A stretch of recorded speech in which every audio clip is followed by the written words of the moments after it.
triukšmas trukdo? Man triukšmas tikrai labai trukdo, aš negaliu susikaupti. Kada tau triukšmas trukdo labiausiai? Man triukšmas labiausiai trukdo, kai pertraukos metu vaikai laksto, šūkauja, man tai labai nepatinka. Ar norėtum, kad triukšmas sumažėtų? Norėčiau, labai norėčiau, nes kai daug triukšmaujama, kenkiama klausai, širdžiai, tai labai negerai. Kas tavo klasėje sukelia didžiausią triukšmą? Aišku, kad vaikai. Kaip sumažinate triukšmą?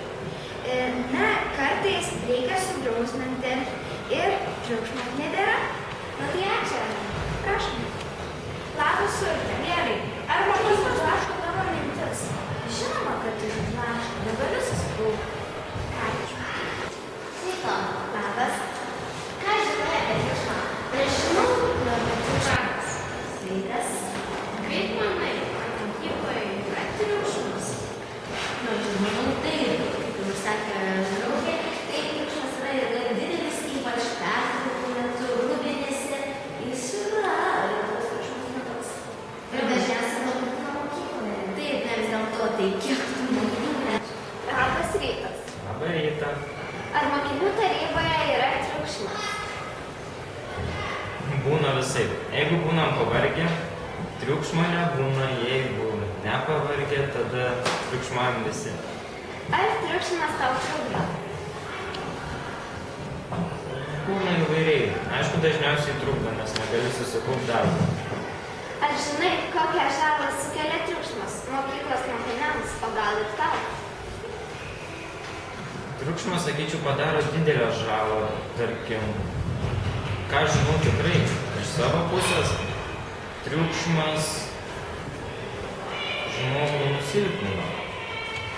Ačiū. Ačiū tau. Labą dieną. Kaip jūs suprantate, kas yra tas triukšmas? Oi, triukšmas tai yra baisus dalykas, žinokit. Bet ar pertraukų metu tikrai labai triukšmaujama? Žinokit, ne kiekvieną dieną, tai labai juntama savaitės pabaigoje, ten jau ketvirtadienis, penktadienis. Aš manau, kad tos klasės mokiniai labiausiai triukšmauja. Penktokai, šeštokai. Bet ar jums dažniausiai pamokų metu triukšmavimą vis tiek girdite? Pamokų metu tikrai ne, pertraukų metu. Per pertraukas? Per pertraukas. Taip, per pertraukas vaikai čia dauguma sueina į skaityklą. Vieną dieną susitarėm, kitą dieną nesusitarėm. Ačiū. Prašau. Visą gerą. Labą dieną. Ar dažniausiai triukšmo kaltininkas būna vienas vaikas? Ne, vaikai ne vienas, o dauguma sukelia triukšmo. Kaip vienas sukels tą triukšmą, jeigu net pašnekesys sukelia decibelus klasėje, žinokit, mokinių. Ar turite ypatingų būdų, kaip suvaldyti triukšmaujančius vaikus? Kokie dabar tai ypatingi būdai galėtų būti suvaldyti?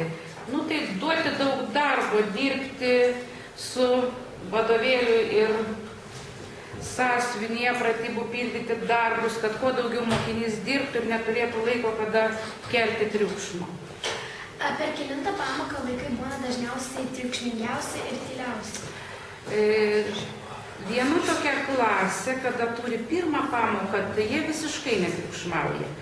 O kada ateina į šeštą pamoką, tai jie labai kelia triukšmą klasėje ir tada jau juos reikia valdyti. Ačiū Jums už interviu.